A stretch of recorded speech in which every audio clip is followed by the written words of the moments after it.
entrepreneuriale. Je me suis dit, elle est pas dans une case, c'est pas juste une coiffeuse.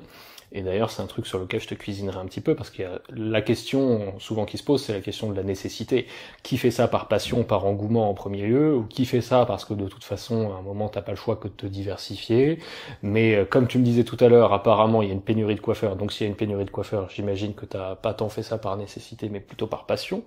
Mais enfin, là, on va revenir un petit peu au début. Je vais te poser la fameuse question fatidique. Oh, punaise.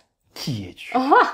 Alors ça, j'ai pas trop travaillé là-dessus. Je me suis dit que j'allais tout te balancer en vrac. Ça m'arrange parce que ceux qui me répondent du tac au tac avec une phrase commerciale toute faite, c'est un petit peu... Ça tue le charme. Donc... Non, mais je saurais pas le faire, de toute façon. Donc, je suis coiffeuse.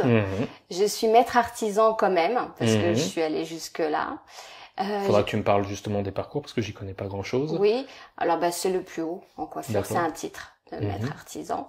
Je suis également mentaliste. Et médium. Voilà, c'est-à-dire que j'ai découvert ça au fil du temps, je savais pas que je faisais ça. Et donc je suis l'inventrice d'une technique de communication rapide qui s'appelle le morphing intuitif. C'est un nom que j'ai déposé et j'ai l'intention de former les coiffeurs, mais pas forcément que les coiffeurs.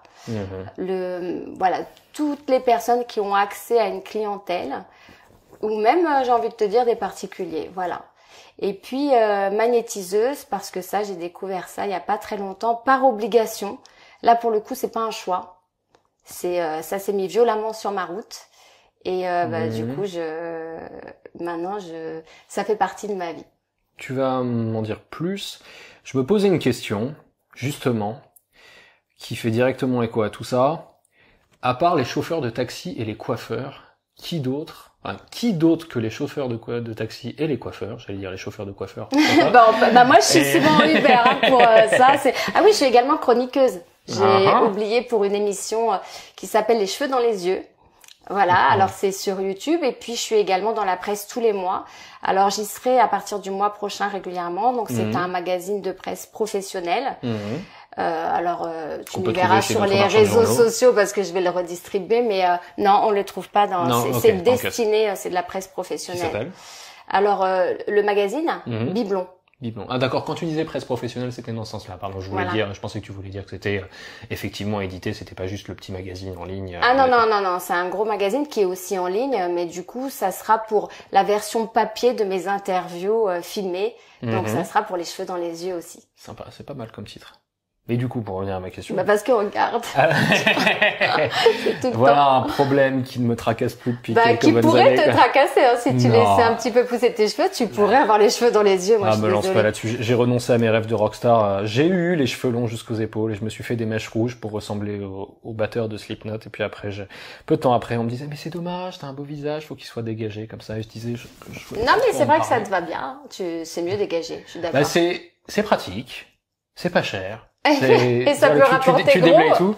Et puis évidemment, je revends mes cheveux derrière, qui me rapportent une fortune. C'est comme ça que j'arrondis mes fins de mois. D'accord. Et pour revenir à cette question, quel autre métier que les chauffeurs de taxi et les coiffeurs ont autant besoin d'avoir, une telle qualité du relationnel, un tel éclectisme dans les personnes, dans les sujets de conversation à aborder? Ah là là. Les médecins? Est-ce qu'un médecin passe même autant de temps à discuter qu'un coiffeur? Je suis pas persuadée. Alors un dentiste, il peut pas parce que j'adore mes dentistes, mais t'as la bouche ouverte. Ça, c'est un truc, je me suis toujours demandé pourquoi tu fais un métier comme ça.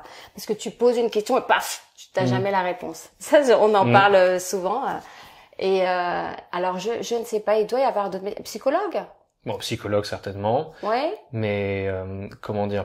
Peut-être qu'un psychologue a moins... Médium. Médium. Ok. T'as accès à tout. Oui, en fait, nous... J'insistais sur ces deux métiers tout simplement parce que peut-être que j'avais envie aussi de prendre l'axe du fait de bousculer les clichés, le racisme social, ce genre de choses, et sachant que même si c'est une chose qui est enfin remise en question assez profondément, le fait de ne jurer que par les bac+5 et les CSP++++++, et c'est encore bien ancré quand même. Mais je crois que de fait, de toute façon, c'est en train de se défaire. Il y a la quête de sens, et qui dit quête de sens dit retour à l'artisanat, parce que je pense que c'est l'une des choses les plus concrètes qu'on puisse faire. Enfin, le résultat est relativement immédiat. c'est vrai que j'aurais pas pensé à coiffeur tout de suite, mais je me dis, j'aurais plutôt pensé à un boucher par exemple, ou à un ébéniste. On a beaucoup d'émissions sur la cuisine, effectivement. Les métiers de bouche, et de ce fait-là, pas mal de personnes qui ont passé plein de diplômes et qui s'embêtent royalement derrière leur bureau ont envie de venir à des métiers comme ça, mais c'est tellement violent, on se rend pas compte, hein, mais si on n'a pas commencé à 16 ans, pour le corps, c'est le militarisme de la... Oui, alors dans la coiffure, c'est pareil. Hein, c'est vrai. Ouais. Il y a des brigades. Oui, on devrait s'appeler comme ça. Hein. Moi, je comprends pas pourquoi on n'a pas ce terme-là. Parce que c'est exactement comme en cuisine. Hein. Oui, chef. Bon, c'est juste que tu peux pas le dire devant une clientèle, mais en gros, si on communique pas, on sait pas si le message il est bien passé, on sait pas si ta cliente, ok, est-ce que c'est bien compris que là faut rincer dans 5 minutes. S'il y a pas un oui franc et clair, faut reposer la question, ça peut être dangereux parce qu'on travaille avec des produits très chimiques. Alors on en a parlé parce que effectivement, il y a eu on a légiféré sur les diplômes en coiffure parce que justement on travaille avec des produits extrêmement dangereux et nocifs même pour l'environnement. Enfin, on s'en parlera si tu veux ça. Mais du coup, aujourd'hui, avec l'ubérisation des services, tout le monde fait coiffeur comme ça. T'as une application, tu te commandes un coiffeur comme un masseur, comme un Uber. C'est pas un métier réglementé? Ah si, mais du moment que tu le fais chez toi ou chez les autres, t'as pas pignon sur rue. D'accord. Du coup, c'est toléré, alors que c'est hyper... il peut se passer des choses hyper graves. Hein. Moi, T'as déjà coupé l'oreille de quelqu'un? Ah oui, ça c'est rien. Ça c'est rien. Couper l'oreille de quelqu'un, c'est rien. D'ailleurs, j'ai coupé une fois une oreille d'un client que j'adore. Il s'appelle Lionel. Et Ben Soussan, parce que j'ai retenu lui, voilà, du coup. Et on s'est fait un super trip à New York en Harley Davidson. Donc comme quoi, il m'a fait visiter New York en Harley Davidson, c'est pas donné à tout le monde. Comme quoi, de couper une oreille à un client, parfois ça paye, tu vois. Et j'avais pas pensé à cette approche. Il faudrait peut-être que je fasse ça avec les gens que j'interviewe. Non, mais c'était qu'une fois dans ma vie, et il m'a pardonné tout de suite, mais c'est resté entre nous un lien. Tu vois, il est resté entre nous un lien qui fait que, en fait, il travaillait au-dessus du salon, et puis ensuite il est allé travailler à New York. Et on a gardé ce lien, et je lui ai dit, voilà, là, je viens à New York. Il m'a dit, écoute, alors nos problèmes, je m'occupe de tout. Formidable. Et il l'a fait. Mes élèves me font des cadeaux parfois, mais je trouve que on me convie pas assez à New York. Alors, attends, j'ai fait Los Angeles, j'ai dansé sur Rodeo Drive, en salsa. Donc là, je peux te dire qu'à l'étranger, il s'en passe toujours des choses quand je bouge, parce que justement, quand tu es coiffeur, tu rencontres des gens qui ont il y a des panels de vie, des mixités telles que si tu gardes le contact, ou en tout cas si tu connais tes clients, si tu les connais, si tu les as un peu interrogés sur leur vie, parce que tu as aussi des coiffeurs qui se fichent du profil qui coiffe. Moi, je suis coiffeuse pour découvrir les profils. Je suis coiffeuse pour comprendre la vie. Je suis coiffeuse pour savoir pourquoi on va là, où en sont les gens, comment ils ont fait pour se dépatouiller de leur vie. Moi, en fait, c'est qu'un prétexte, les cheveux. C'est quoi les clients, la plus longue durée pendant laquelle tu vas garder un client? Ah, ça peut être la journée. 7 heures. Pardon, je voulais pas dire dans ce sens-là. Je voulais dire. Ah, dans le temps? Dans le temps. Oh, il y en a que je coiffe depuis 35 ans. Ah la vache. J'ai même ma meilleure amie, c'est devenu ma meilleure amie, elle est allemande, et elle vient régulièrement, dès qu'elle vient en France, elle fait un stop chez moi. Voilà. Et elle sait qu'elle vient elle se fait un nouveau look chez moi, quoi. Elle a une telle confiance, c'est entre les gens que j'ai mariés, c'est pas tourner manège, tu vois, mais moi je garde contact. Alors aujourd'hui avec les réseaux sociaux, c'est beaucoup plus simple. Parce que même si les gens viennent plus chez toi, tu vois qu'ils regardent tes stories, tu te dis tiens, c'est étonnant, lui je le vois plus, mais ou elle je la vois plus, mais et ça dit pas qu'un jour elles vont pas revenir, mais des fois ils ont simplement déménagé et ils se sont amusés chez toi, ils ont passé un moment. Moi, ce qui m'intéresse, c'est de faire vivre une expérience à mes clients. C'est-à-dire qu'ils vont rentrer pour se faire simplement vite fait couper les cheveux, et puis finalement il va se passer un truc, et c'est ça qui m'intéresse. J'ai envie de te dire que je sélectionne mes clients et que je prends pas ceux avec lesquels je sens qu'il va rien se passer. C'est ce que tu fais. C'est ce que je fais. Alors j'ai longtemps travaillé seule. C'était un choix. Et donc, comme j'étais seule, je pouvais choisir mes clients. Parce que quand t'es seule, t'as une ambiance tellement intime que tu peux pas prendre n'importe qui. Parce que t'as pas le collègue à côté qui va contrebalancer l'ambiance. Donc quelqu'un que tu sens pas, c'est mieux que tu le prennes pas. Voilà, mais ça c'est un luxe que je me suis offert pendant des années. Maintenant, je travaille plus seule, donc j'ai plus ce luxe-là et j'ai vu qu'effectivement ça a changé. Dans ma boutique, ça a changé. On se confie plus pareil parce que à côté on entend. Et du coup, pendant longtemps, j'ai eu des conversations. Je connais la vie de mes clientes parfois plus que leur conjoint, je pense. La confidente. Mais je crois que c'est le rôle premier du coiffeur qu'on a un peu oublié, voire beaucoup oublié. Parce qu'on s'est concentré sur le rendement. Mais moi, je pense que si tu connais bien tes clientes, tu as un rendement plus efficace. Et d'où la méthode dont je te parlais, c'est ça. Ça sert à rien de perdre du temps avec quelqu'un qui est venu juste pour une coupe de cheveux, qui de toute façon mettra pas plus que ce qu'il avait prévu. Et puis d'autres, en fait, qui ont des capacités d'évolution. Et là, tu vas pouvoir être un chaînon sur la route. Alors eux-mêmes, ils savent pas du tout que tu vas être un chaînon. Parce que un coiffeur connaît énormément de gens. Donc tu peux aussi présenter les gens entre eux. Et ça, moi, je trouve ça génial. La seule chose que je fais pas, c'est marieuse. Parce que moi, non, ça, je fais pas parce que j'aurais trop peur qu'ensuite ça se passe pas bien et que, comme je suis à une place fixe, qu'on revienne me voir, tu vois, ça c'était nul, tu vois, je veux pas le faire, mais je pourrais presque faire ça, en fait. Comment tout a commencé pour toi? Alors tout a commencé.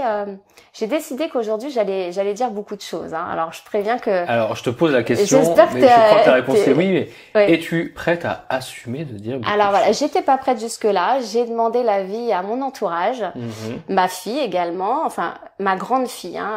J'ai pas demandé à la petite parce que c'est elle la plus importante et je lui ai demandé est-ce que tu penses que maintenant c'est possible de le dire, en sachant qu'aujourd'hui je suis assez forte pour le dire. Et elle m'a dit, alors elle me l'a écrit, et donc je l'ai vu en FaceTime, tu l'as assez caché, il est temps de le dévoiler. Donc je pense que je vais faire ça avec toi aujourd'hui, que ça va être un exercice de style un peu différent de ce que je fais d'habitude, parce que je sais bien que les gens voient une image là, que j'ai travaillé durant de longues années. C'est mon métier. Et tu aides les gens à travailler la leur. Ah voilà. Et c'est sûrement pas par hasard que j'ai choisi ce métier-là pour modifier l'image des gens. Mais moi-même, je suis issue d'une banlieue, si tu préfères, qu'on appellerait aujourd'hui banlieue 12, enfin 13, comme tu veux, tu vois, en rapport avec le film de Luc Besson. C'est-à-dire qu'aujourd'hui, il y a plein de migrants qui arrivent en France. Et puis si on se balade un petit peu sur Paris, on voit qu'il y en a vraiment beaucoup. Mais il y a des zones, par exemple, comme le 93, où on n'aimerait pas trop vivre. Tu vois, ici, on est à Sèvres, on est bien, on est chez moi. Je suis là aujourd'hui, mais moi, j'ai grandi entre un bidonville et un hôpital un peu pour les clochards, tu vois, donc avec plein de clochards. Donc, dans un environnement, je sais bien que aujourd'hui, de le dire comme ça, de façon détachée, parce que j'ai tellement travaillé sur moi qu'avant, je te l'aurais dit en larmes. Aujourd'hui, je suis résiliente, mais je suis une grande résiliente. C'est-à-dire que j'ai tellement traversé des trucs lourds. Quand je dis lourd, c'est moi, je suis éduquée par un père alcoolique, alors qu'il boit, mais pas un peu. Tu vois, c'est-à-dire que voilà, il adore les armes à feu. C'est sa passion. Il fabrique les armes. Donc on est à Nanterre. Alcoolique et bricolo donc. Alcoolique, très très bricolo, avec un alcool mauvais. Et puis je suis. Tu sais pourquoi il était comme ça? Ah sûrement oui. Après avoir travaillé sur mon enfance, je peux savoir pourquoi lui était comme ça. C'est toujours lié à ce qu'on a eu dans sa vie. Donc un écorché vif, sûrement trop intelligent pour accepter la vie telle qu'elle se profilait devant lui. Tu vois, il a un petit peu. Il était écorché vif, très intelligent, donc il supportait pas l'injustice, si tu préfères. Donc dès qu'il avait bu, lui, ses armes, c'était si t'as un problème à l'école, je vais aller le résoudre. Sauf que je te dirai jamais si j'ai un problème à l'école, tu vois, parce que j'ai pas envie que tu butes quelqu'un. Parce que j'ai pas envie que ma vie soit un film. Et même si là, je sais que je le dis avec le sourire, en fait, voilà, chez moi, tout était lourd. C'est-à-dire que j'ai vécu à côté d'une mosquée aussi, qui est la plus grande de Nanterre, qui existe encore, qui a pris de l'ampleur.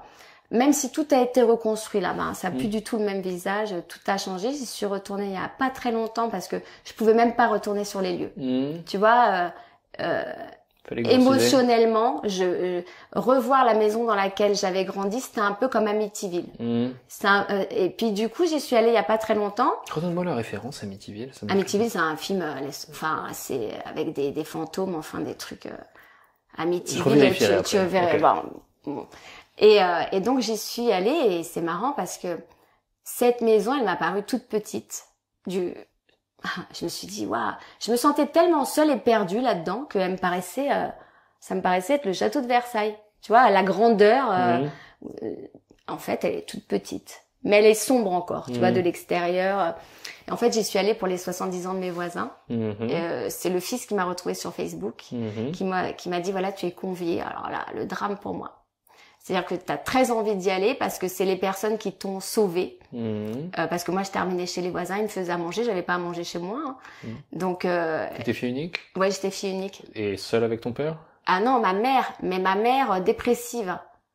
Donc t'as personne en fait. Il y avait des chats. Voilà, ma mère adorait les chats, donc il y avait des chats. Mais en gros, le matin, tu te lèves, t'as pas d'affaires, tu sais pas ce qu'elle avait, parce que c'est une vie qui est tellement débordante. Tu vois, t'as quelqu'un, dès qu'il rentre, tu sais pas dans quel état il rentre. Tu sais pas, est-ce qu'il t'éteint la lumière, il remonte. Tu vois, avec des menaces tout le temps. Toi, le soir, quand tu vas rentrer du travail, il y aura plein de sang sur les murs. T'auras des billets partout. Et puis toi, quand tu rentreras à l'école, je t'en tire une dans les 2 genoux. Tu vas comprendre. Et puis après, je m'en mets une. Tu vois, tu grandis là-dedans. Alors, les voisins sont au courant. Mais tout le monde a peur parce que du coup, c'est pas quelqu'un qui est rose. C'est quelqu'un qui est super lourd, qui est très gentil. Hein. Mon père était, on l'appelait Jésus parce que il avait les cheveux super longs, un peu souples bruns. De temps en temps, il se coupait la frange, mais il laissait pousser le reste. Donc ça lui donnait une allure de Jésus. Et puis une fois par an, il tondait tout. Et ensuite, il relaissait pousser. Donc les gens l'aimaient beaucoup. Ouais, je sais pas, il s'en fichait, tu sais, il traînait avec les clochards. Il était dans les bars tout le temps. Donc, si tu préfères son apparence physique, je pense que très rapidement, il s'en est... Je pense qu'il était super beau. Hein. J'ai pas de photos, mais je pense que mon père, c'était une bombe. Vraiment, parce que j'en ai une où on le voit un peu de loin et tu te dis, waouh, il avait un potentiel de dingue, tu vois. Donc, je pense qu'il a eu facilement accès à une belle femme qui était ma mère. Et que ensuite ils se sont retrouvés là parce que mes grands-parents ont donné un bout de terrain de leur maison. Et voilà, lui était très bricoleur, donc il a construit la maison dans laquelle avec des amis. Donc faut que t'imagines des week-ends avec des méchouis pendant que la maison n'est pas construite, tu vois. Il déchirait des bottins à main nue, tu vois, des colosses quoi. Il y en a même un qui venait avec ses chevaux, 2 bovets à cheval. Tu vois, que des gens atypiques. C'était saltimbanque un peu. Donc au départ c'était un alcool très gai, très festif, donc les gens ont aimé mon père, mais je te dis pas, parce qu'après il est décédé, mais à son enterrement, lui qui voulait personne, c'était Céline Dion, je pense pas qu'elle aura autant de monde. Tu vois, c'était la ville entière qui était derrière enfin c'était énorme. Moi c'est l'image dont je me rappelle. C'est quelqu'un qui était devenu très très noir, mais qui était quand même super aimé parce que très généreux. C'est juste, voilà, il est rentré dans. T'as beaucoup de jeunes qui font ça aujourd'hui. Moi, je les vois beaucoup en soirée. Ils boivent. Bon ben, on sait qu'au départ c'est un alcool festif qui, s'il perdure dans la vie, comme les jeunes qui fument, parce que si ça perdure dans la vie, tu peux rien mener à terme en fait. C'est pas possible. Tu vis avec des rêves et puis tu peux pas aller jusqu'au bout parce que c'est de la drogue. Parce que, alors, bon, voilà. Écoute, je vérifie un truc 2 secondes. Voilà, vérifie. Je pourrais pas tout te répéter, en tous les cas. Non. C'est bon? Avant, je filmais toujours avec le côté selfie, mais la caméra est moins bonne. Du coup, maintenant, je prends le risque de filmer avec l'autre. Mais de temps en temps, j'ai des montées de stress. Je me dis, mais est-ce que c'est en train d'enregistrer? Et le truc, c'est que c'est un iPhone SE, donc c'était pas encore. Aujourd'hui, je sais que c'était un nouveau téléphone. La caméra, même en selfie, serait. Bientôt, j'en aurai un nouveau. J'aurai plus du tout à me préoccuper. Et même pour le cadrage, ce sera parfait. Excuse-moi de t'avoir interrompu pour quelque chose aussi trivial. Non, pas du tout. Mais bon, alors voilà. Du coup, maintenant, je me pose souvent en soirée et je regarde ces jeunes qui boivent et mes clients aussi, des fois, je sais qu'ils s'amusent lors de soirées régulièrement. Moi, je sais en tous les cas que ça peut shooter une vie. Voilà. Et que c'est bon, ce qui paraît sympa au départ, ça devient vite un truc qui part complètement en vrille et tu maîtrises pas. Hein. Tu peux tuer tes proches. Tu vois, dans les faits divers où il y a des gens qui ont pété les plombs comme ça on va te dire ouais il était super ok moi j'ai été élevée par un homme comme ça et donc par une mère qui elle était tellement débordée par ça. Quand tu vis l'alcoolisme, c'est quand même une maladie, même si t'as les alcooliques anonymes ou des associations comme ça, c'est très très difficile de trouver le temps alors tout le monde cache le truc, tu vois, on le minimise. Donc ce qui se passe à l'intérieur, comme ça se voit pas, toi tu sais que t'es enfant, faut pas trop que t'en parles parce que on sait jamais si les services sociaux venaient à savoir ça. Moi je protégeais ma mère, donc t'imagines si on m'enlevait, y avait plus personne. Enfin, où que je sois, moi j'étais en stress de qu'est-ce qui se passe à la maison. Donc t'as pas de vacances, t'es tout le temps préoccupé dans ta tête. Donc j'allais aussi à l'école. Et à l'école, tu te doutes que dans une zone comme ça, t'as une école qui ressemble à la zone. Donc tout était dangereux. Prendre le bus, c'était dangereux. Aller à l'école, alors l'école, moi, je regarde des films parfois sur les trucs qui se passent dans les écoles. Ils font des films avec ça, c'est même des thèmes. Je me dis, mais moi, il serait venu dans la mienne, mais tu pouvais aussi mourir à l'école. Tu vois, tout était dangereux. Donc moi, mes amis... En quelles années, ça? Alors là, moi, je suis née en 1971. J'ai 49 ans le mois prochain. Tu ne fais pas du tout. Ouais, mais c'est l'âge que j'ai. C'est pour ça que je parle d'un temps que les gens... voilà. De 20 ans, on est peut-être Ouais, mais tu vois, c'est pour ça que je sais que je le raconte avec le sourire, parce que t'as aussi, quand t'as des rigolades, comme tes amis sont tous dans la même galère, ils arrivent du bled, donc t'as des amis qui parlent pas français, faut leur apprendre le français. Moi, je faisais des cours de français. Tu vois, donc j'étais dans une mixité sociale, tout était pauvre. Tu vois, t'avais personne qui faisait d'études. Nous, ça nous venait même pas à l'idée que ça puisse exister d'ailleurs. Tu vois, qu'on puisse être à son compte à ce moment-là. T'es tellement dans une survie. Mais par contre, quand t'as des fous rires, moi, les cours d'anglais, c'était un grand fou rire. Parce que des cours d'anglais avec les R roulés, c'était... tu vois, c'est horrible pour le prof, hein. Parce que même la prof d'histoire, nous, on s'en fiche de son histoire. Nous, on est dans notre histoire. Tu vois, on essaye de survivre. Quand t'arrives en France, tu parles pas le français, tes parents font le ménage le matin dans les tours à la Défense, tu vas avec eux. Tu vois, moi, j'ai grandi avec et j'ai eu mes plus belles amitiés comme ça, hein, parce qu'une fois que t'es soudé. Mais donc, j'ai eu des anges gardiens. C'est-à-dire qu'il me serait sûrement arrivé quelques bricoles horribles si j'avais pas eu ces deux amies qui étaient des sœurs, qui arrivaient donc du Maroc. Et elles étaient, il y en avait une qui était passionnée d'arts martiaux. Et elle regardait tout le temps Bruce Lee. Elle avait une faculté de mémoriser ce qu'elle voyait. Moi, je pense que si elle avait été entraînée, elle aurait été championne olympique d'un truc. Et donc, elle reproduisait ce qu'elle voyait. Mais donc, elle était que dans la défense, tu vois, que dans les sports de combat. Et donc, très, très vite, c'est devenu mon ange gardien. Et c'est encore mon ange gardien parce que elle est décédée, mais... Elle m'a évité des situations, tu peux pas imaginer, hein, des gars qui viennent te... Alors elle se battait comme un mec, hein, c'est-à-dire elle te mettait une pêche, t'étais par terre assommé, des pompiers, elle avait peur de rien, 2, 3, je sais pas comment elle faisait ça, mais comme elle faisait les ménages avec sa mère le matin, elle avait des biceps, tu sais, ça me faisait toujours penser à Karate Kid, tu vois, je me disais, elle a appris en... voilà, il y avait pas encore les réseaux, mais elle était c'était mon amie.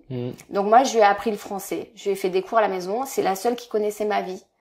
Elle savait qu'à partir d'une certaine heure, fallait pas rester.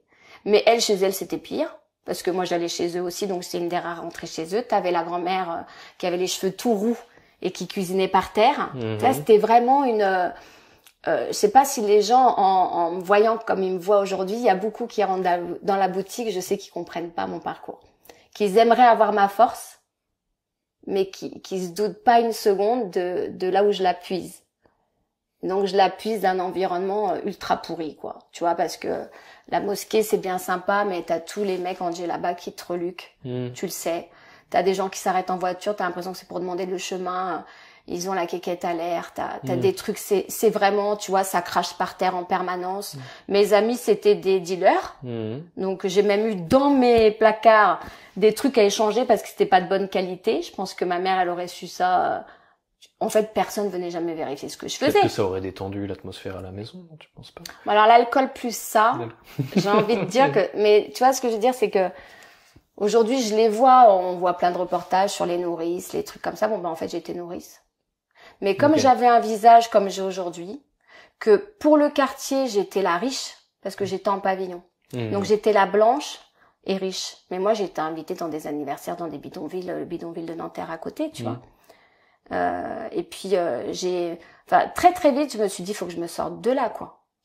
si c'est pas moi qui me sors, très vite j'ai eu conscience que l'école